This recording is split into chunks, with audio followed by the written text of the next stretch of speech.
Hey guys, you're welcome back to my channel. My name is Debbie. In this video we'll be learning how to make this beautiful top.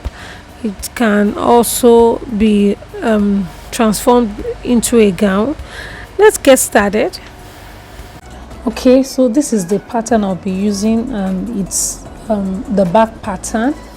So I'll be using only this back pattern and not the front pattern. And if you do not know how to draft a basic bodice block, please, I'll be dropping the link in the description box.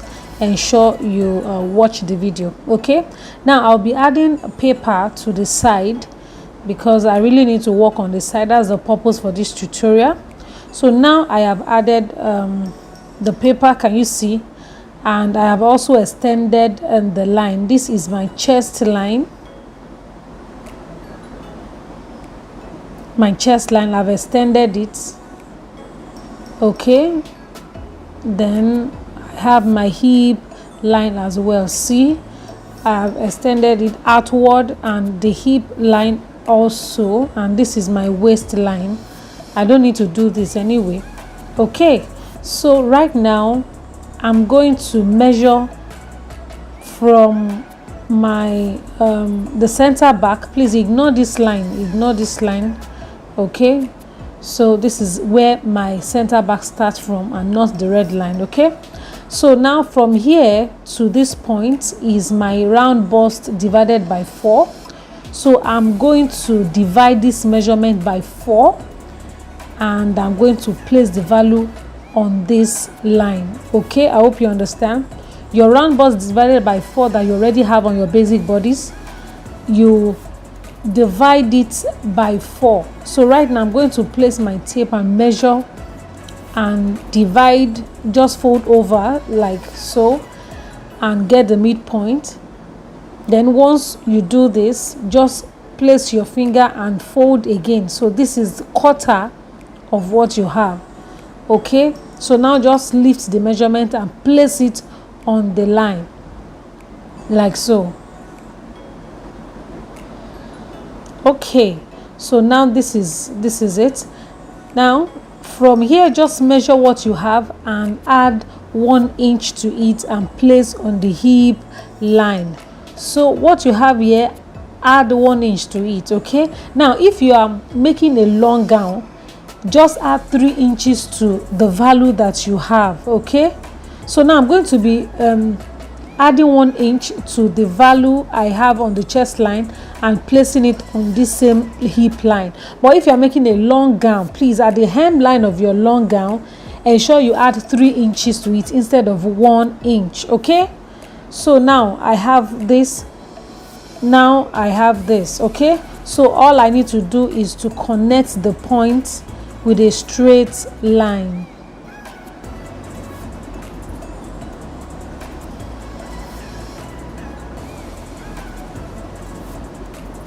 Okay, so I have my straight line here. So this is my new side seam. All right, so now I need to extend this line up. Okay, just follow the same line, place your ruler and just follow the same line upward. Okay, don't bend it, just, you know, it's not a straight line actually, so just follow it, place it like that and extend the line upward like so.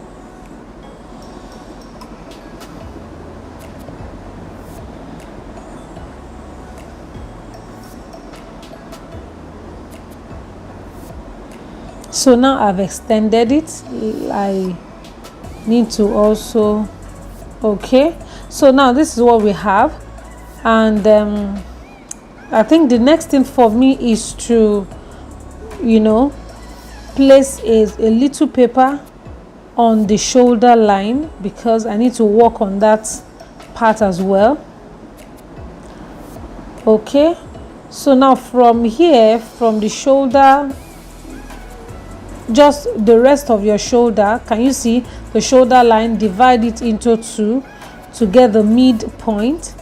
Okay, now this is the midpoint here. So right now I'll go to the shoulder tip. On the shoulder tip, I will go up from the shoulder tip line. I will go up by 1/4 inch. Okay, so now this is what I have.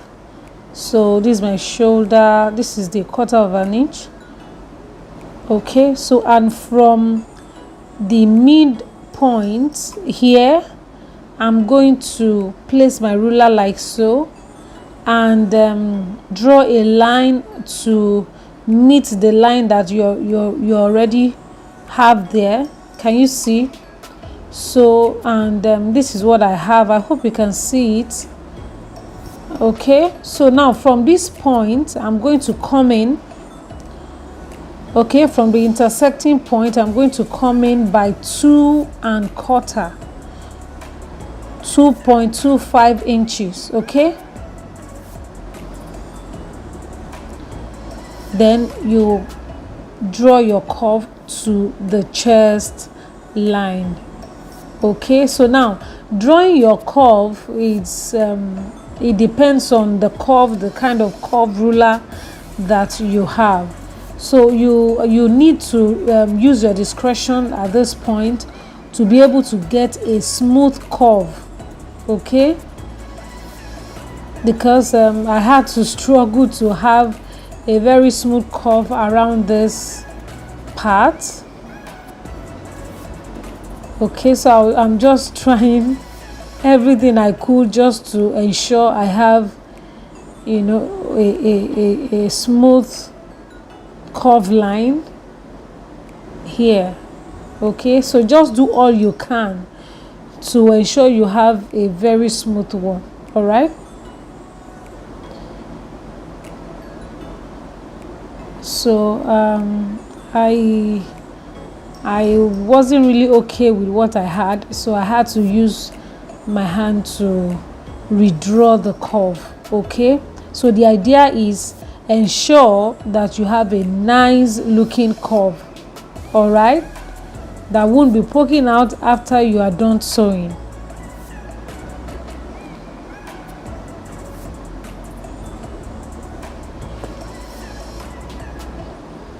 Okay, can you see? So the curve can actually, you know, come from the mid armhole, or you can then you raise it up a little, or you can even bring it down and make sure it touches the tip, the shoulder tip. So either ways is fine. Is fine. Just ensure you have a smooth curve, so you can draw your curve, you know, anyhow that you want. Just ensure that the mid point of the shoulder and the tip, you know, remain as your guide in a way. Okay, so this is what I have. Okay, so I hope you understand, and at this point you can decide to, you know, make your curve line touch the shoulder tip like I said, or you raise it a little. Okay, it is not compulsory that it has to really touch the 1/4 inch.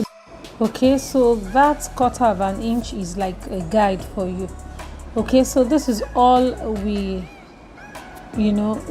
have to do on this pattern. So the next thing is to cut out the pattern. Okay,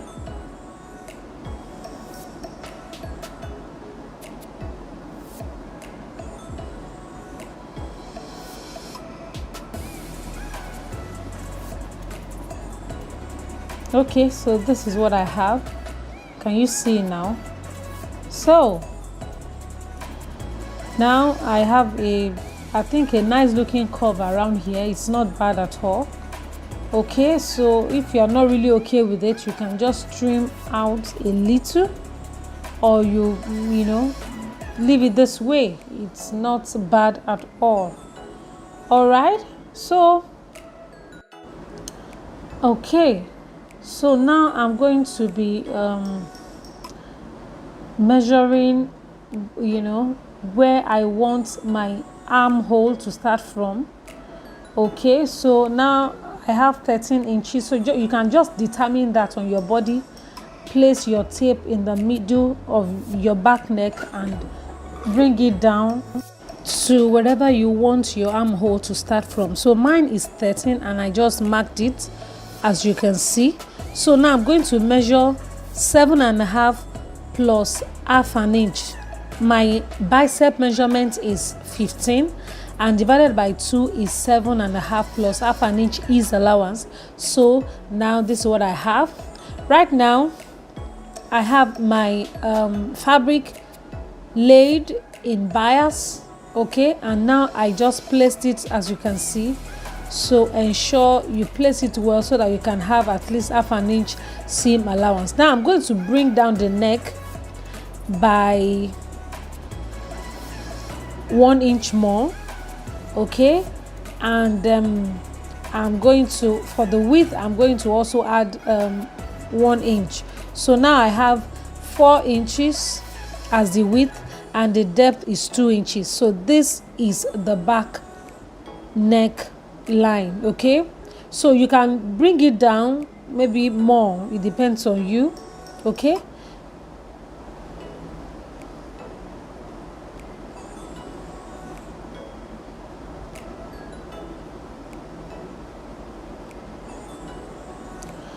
So all right, this is what I have. Can you see?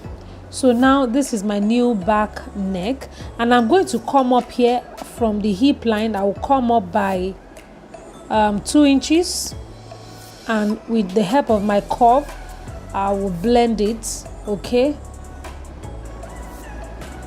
Then on my fabric I will come down by 3/4 of an inch on the center back, okay, the folded line, the folded parts there. So just come down by 3/4 of an inch. So once you are done doing that, then you begin to cut, okay. So now I am cutting, can you see, and like so, okay. So for the neck I will also cut like so, leaving like 1/8 of an inch as the sewing allowance on the neck and half an inch by the side.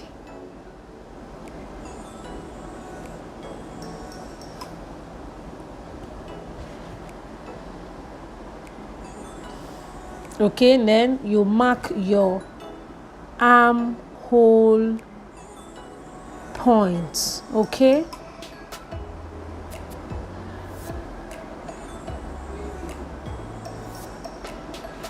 So now I have cut out the other piece, okay. So right now I have 2 panels, one for the back and one for the front. All right, this is the back. I use the same pattern paper to cut it, so I'm going to be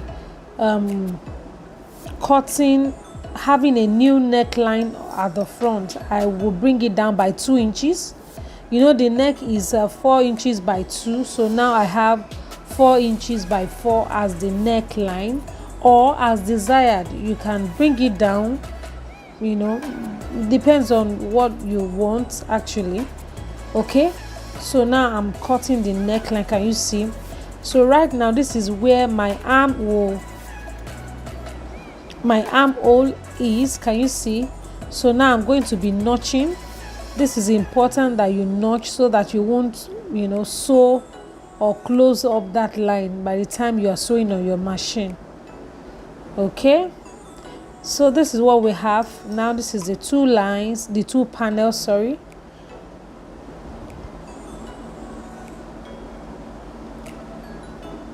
So for this front now, this is my front panel. I'll come in at the middle of my armhole. I'll come in by half. Can you see I came in by half and I'm redrawing it, okay. I feel the armhole for the front should be a bit deeper than the back, okay.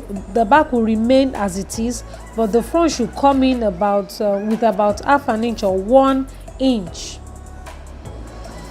1 inch is not bad at all, but here I came in by half an inch. So this is what I have. So right now I'm joining. I will just bring the shoulder tips together this way and sew. And as you are sewing, okay, make sure you don't close up the armhole area. Okay, so once you get there, just back stitch and continue sewing from the down part. Okay,